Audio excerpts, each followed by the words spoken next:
Assalamualaikum warahmatullahi wabarakatuh. Perkenalkan, nama saya Aska Azifa Rahmania, serta Latsar CPNS Provinsi Banten Angkatan 73. Pada kesempatan kali ini, saya akan menjelaskan terkait materi pada agenda 2 tentang nilai-nilai dasar PNS. Apa saja yang termasuk nilai-nilai dasar PNS? Mari kita bahas. Nilai-nilai dasar atau yang dikenal dengan core value ASN, yakni berakhlak. Apa itu berakhlak? Berorientasi pelayanan, akuntabel, kompeten, harmonis, loyal, adaptif, dan kolaboratif. Berorientasi pada pelayanan berarti berkomitmen memberikan pelayanan prima demi kepuasan masyarakat. ASN sebagai profesi harus berlandaskan kepada prinsip-prinsip yang diantaranya adalah nilai dasar, kode etik dan perilaku, integritas, serta komitmen. Fungsi dan tugas ASN diantaranya pelaksana kebijakan publik, pelayan publik, dan perangkat serta pemersatu bangsa. Harmonis berarti peduli dan menghargai perbedaan. Indonesia adalah negara kepulauan dengan beragam budaya, ras, dan suku bangsa. Keberagaman budaya di Indonesia merupakan potensi dan tantangan bagi ASN dalam berperilaku dan bersikap. Nilai harmonis sebagai landasan dalam memberikan pelayanan kepada masyarakat agar tercipta suasana yang nyaman, kompeten, yakni terus belajar mengembangkan kapabilitas. Tugas pegawai ASN dalam nilai harmonis yakni melaksanakan kebijakan publik yang dibuat oleh pejabat pembina kepegawaian sesuai dengan ketentuan peraturan perundang-undangan.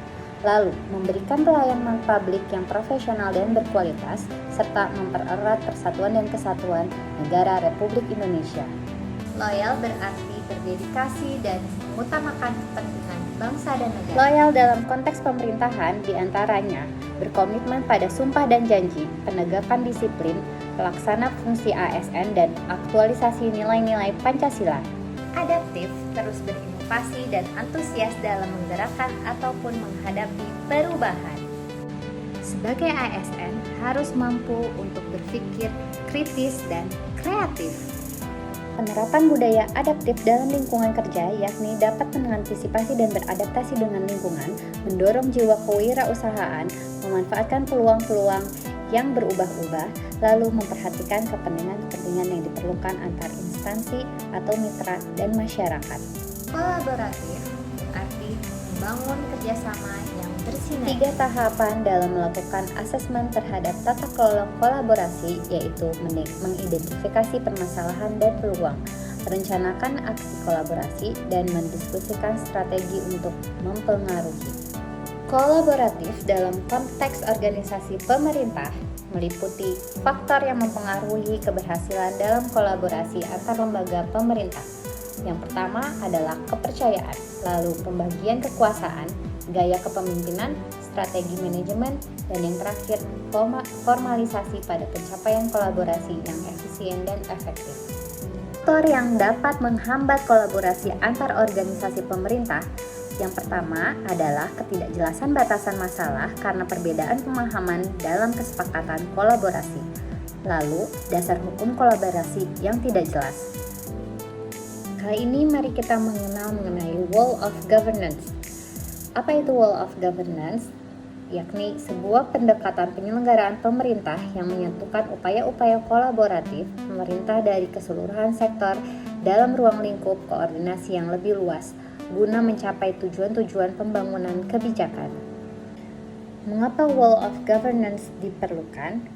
Karena adanya faktor-faktor eksternal seperti dorongan publik dalam mewujudkan integritas kebijakan, program pembangunan dan pelayanan agar tercipta penyelenggaraan pemerintahan yang lebih baik. Lalu, faktor-faktor internal dengan adanya fenomena ketimpangan kapasitas sektoral sebagai akibat dari adanya nuansa kompetensi antar sektor dalam pembangunan. Lalu, khususnya dalam konteks Indonesia, keberagaman latar belakang nilai budaya, adat istiadat, serta bentuk latar belakang lainnya mendorong adanya potensi disintegrasi bangsa. Dengan menanamkan nilai atau value sebagai landasan dalam bersikap dan berperilaku, diharapkan dapat menumbuhkan kepercayaan masyarakat terhadap kinerja ASN. Sekian ulasan singkat dari saya terkait pembelajaran pada agenda 2 tentang nilai-nilai dasar PNS. Semoga bermanfaat. Wassalamualaikum warahmatullahi wabarakatuh.